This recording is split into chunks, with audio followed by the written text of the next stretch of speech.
क्या मुझे इस राज्य में, हमारे दिल्ली राज्य में 2 करोड़ से अधिक की आबादी वाले राज्य में मनोज तिवारी जी एक व्यक्ति से मिलवा सकते हैं जो ये बोले कि वो नगर निगम के काम से खुश है? मैं चुनौती देता हूं, 2 करोड़ की आबादी वाले राज्य में एक व्यक्ति जो सच बोल दे कि वो नगर निगम के काम से खुश है। एमसीडी का मतलब है मोस्ट करप्ट डिपार्टमेंट। आज जो एक तस्वीर आपका चैनल, प्रसिद्ध चैनल लगातार दिखा रहा है, जिसमें एक झुग्गी झोपड़ी पूरी पानी में गिर जाती है और तेज बहाव से ऐसा लगता है कि किसी बाढ़ ग्रस्त इलाके की फोटो आप दिखा रहे हैं, वो कहां बनी हुई थी? वो एसडीएमसी के ड्रेन नंबर 12 अन्ना नगर झुग्गियों में बनी हुई थी। ड्रेन नंबर 12 एसडीएमसी यानी कि दक्षिणी दिल्ली का जो नगर निगम है, जिसमें भारतीय जनता पार्टी की न जाने कितने दशकों से सरकार है, इनकी ड्रेन है वो, हमारी ड्रेन नहीं है। आप ही के रिपोर्टर ने दिखाया है, वो अपनी बात नहीं मानेंगे। और 3 सरकारें दिल्ली में चलती हैं। केंद्र सरकार चलती है जिसके अपने विषय हैं, दिल्ली सरकार चलती है जिसका अपना काम है, और नगर निगम है जिसकी अपनी जिम्मेदारियां हैं। अब नगर निगम की यदि रेन वाटर ड्रेन की सारी दिल्ली में स्टॉर्म वाटर ड्रेन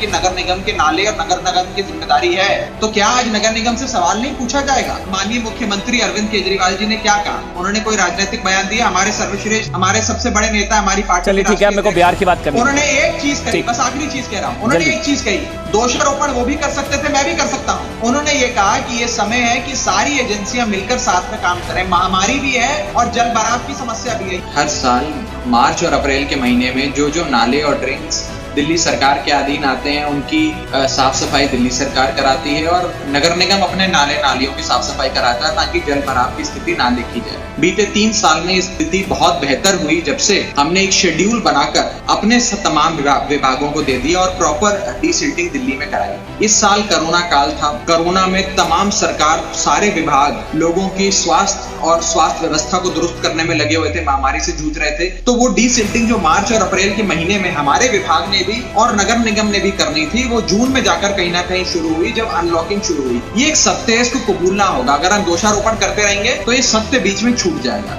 दूसरी चीज ये है कि जैसे ही पता लगा, माननीय मुख्यमंत्री जी ने खुद स्थिति का अपने हाथ में लिया, इंजीनियर्स भेजे, पंपिंग मशीन्स भेजी और मिंटो ब्रिज को वहां से पानी के जल भराव को साफ कराया। अगर राजनीति करनी हो तो मैं बड़ी स्पष्ट तौर पे आपके सामने 3-4 मुख्य बिंदु रख सकता हूं। क्या ये सब नहीं जानते कि मिंटो ब्रिज जहां पर है वो सारा इलाका एनडीएमसी के अधीन आता है और एनडीएमसी सीधा गृह मंत्रालय को रिपोर्ट करती है? क्या ये सब नहीं जानते कि दिल्ली के अंदर सारी storm water, rain water drains नगर निगम के अधीन आती है, दिल्ली सरकार के अधीन तो आती ही नहीं है, जिनको साफ सफाई की जिम्मेदारी नगर निगम की बनती है। और तीसरी चीज, वहीं से कुछ ही मीटर पे भारतीय जनता पार्टी का ऑफिस की कंस्ट्रक्शन चल रही है कई लंबे समय से। उस कंस्ट्रक्शन के चलते एक पूरी ड्रेन सिस्टम ब्लॉक करी हुई है इन लोगों ने, जिससे वो ड्रेन साफ ही नहीं हो पाती। जब ये चीजें सामने आती हैं तो ये हम पर आरोप लगाते हैं। आज राजनीति छोड़कर मनोज तिवारी जी की पार्टी को, जिसकी सरकार दशकों से नगर निगम में है, अपने नाले नालियां और ड्रेन की साफ सफाई में लग जाना चाहिए। हम लोग युद्ध स्तर पे अपने नालों की साफ सफाई करेंगे ताकि जनता को फिर इस प्रकार के दृश्य ना देखने पड़े।